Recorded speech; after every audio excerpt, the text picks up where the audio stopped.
This video is a true story. Yesterday, I went to McDonald's to buy a drink. But the drink came with no plastic straw.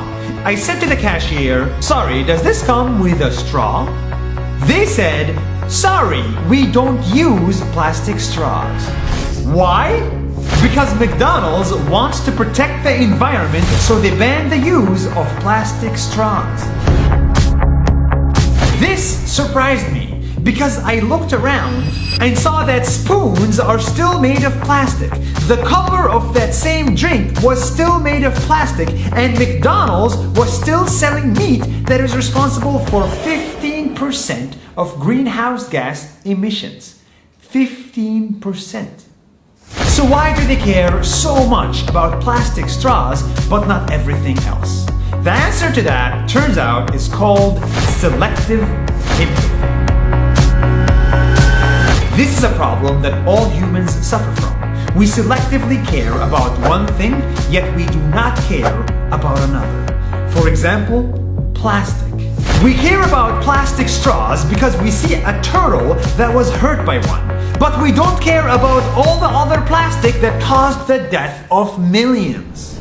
The same company that wants to save turtles is responsible for the death of millions of other animals every year.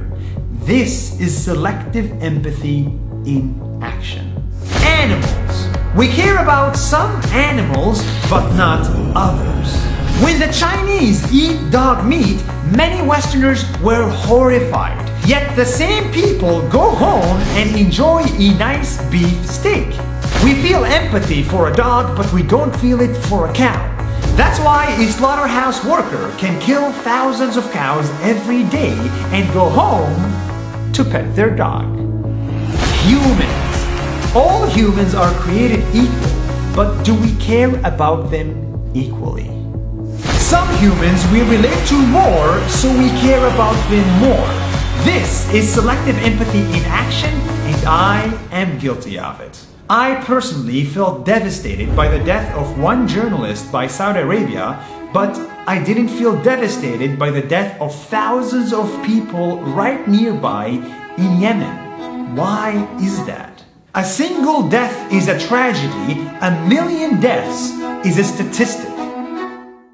This is a sad quote, and unfortunately, it's true. As I sat there drinking my McDonald's drink with no straw, surrounded by meat and more plastic, I couldn't help but ask myself, do we really care about plastic, about animals, about humans?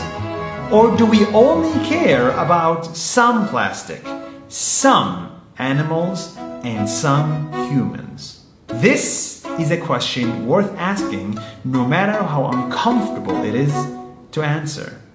Saving one plastic straw is good, but caring about the actual problem is even better.